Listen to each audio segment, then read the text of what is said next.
So he destroys all of Crowley's minions that are guarding him and escapes, while Crowley is sitting outside the gates of hell surrounded by goats. Yeah, goats. Anyway, he also drops this little tidbit at the end of God and tell them how to shut the doors of hell permanently and drive every demon off the face of the earth and lock them up into hell forever, which they decide might be kind of important. Banish all demons off the face of the earth. Lock them away forever. That could be important, right? Closing the gates of hell forever? Yeah, that could be important. And of course, at that point in time is exactly when Crowley shows up and says, "Hey, I want my tablet back." And he has, of course, Kenny's girlfriend as a hostage, who is still possessed. Well, let's just say purgatory didn't do you any favors. Kevin acts like he's gonna get in, but he doesn't. And, you know, like a badass, he sets the classic water above the door trap, holy water above the door trap. Case. Sprays it on all of them, and yeah, Kevin, Sam, and Dean get away. But Crowley decides to be an asshole and kills girlfriend. You know, just as a punishment.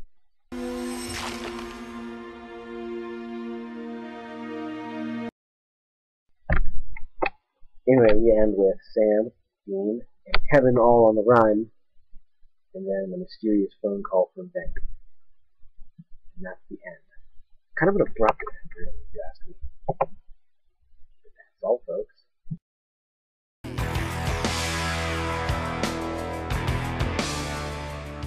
So, here are the pros. Character development. That's the greatest thing about this episode. Character, character, character. Every one of the characters has gone through a change, so they're all a little different, still the same, but a little different. Dean has turned into Rambo. He's got his own badass homemade purgatory machete. The hell is that? It's purgatory. He's just charging through life like a boss. And he's kind of in full-on soldier mode, you know, he's not sleeping, and he's always like, go, go, go, and he's for quitting hunting. Like, he's full-on 24/7 fighting mode. We're going to see how he adapts to the real world after the next few episodes start to calm down. Anyway, Sam, in the meantime, has gotten a girlfriend and a dog, so now he has like a sort of domestic thing, where Dean's a hardened lawyer, and now Sam's kind of attempting to settle down, and that's probably not going to work out too well. Kevin has turned into actually a pretty clever little cookie who is way down to fight demons now. Now that he's a prophet and everything, he's decided he's going to take the fight to the demons because he has a tool, and he's a lot more resourceful than you'd think. And Crowley is Crowley. Still an asshole, but a magnificent bastard. Now, remember, feel like a winner, be a winner, okay? I'm a really big fan of this new Word of God storyline. This is kind of a cool plot. Instead of here, the demons have this plan, or the monsters have this plan, the angels have this plan, the Leviathans have this plan. For once, it's Sam and Dean and now Kevin that have the plan. And they're going to try and stick it to the demons. I think it's a really cool idea.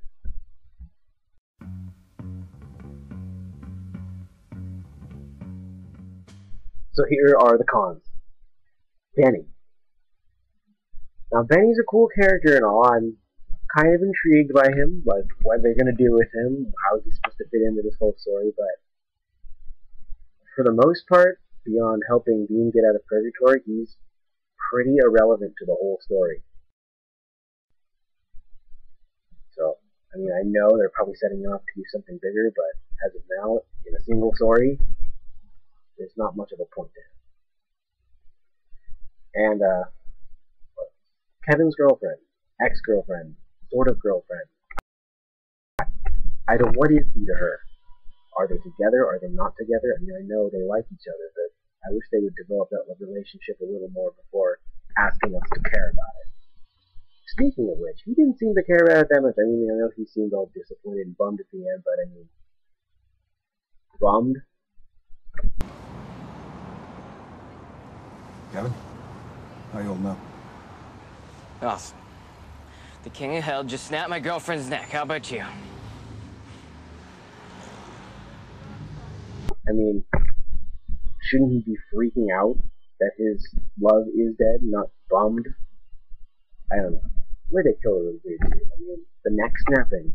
I've had it with the neck snapping. Enough with the neck snapping. This is a horror show. Do something cooler and gross. I mean, what happened to pinning people on the ceiling and setting them on fire?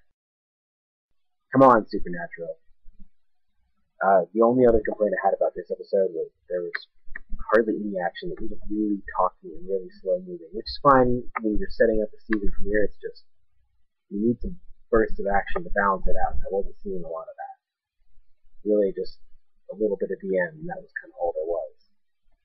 Except maybe a couple of fights in the flashbacks that we used.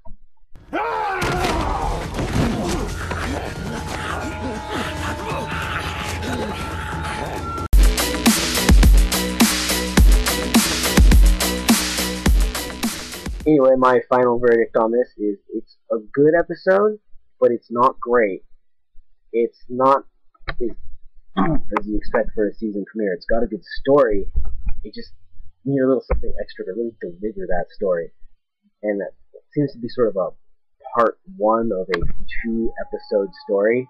And I kind of can't help but feel like this might have worked better if this and the next episode, What's Up Tiger Mommy, would have been one big super episode, because I feel like this episode is just kind of a setup or a build-up, and the next episode is kind of going to be the resolution. I just feel it might have worked better all at once as opposed to cut up into pieces. But that's just me. Anyway, I give it 3 out of 5 stars. A healthy 3, not a poor 3. Not quite enough food for me to give it 4. So that's all you got from Kumi this time. Hello world. Good morning, good afternoon, and good evening. I am Yuki Bay, NOV27. MCs all rise. 200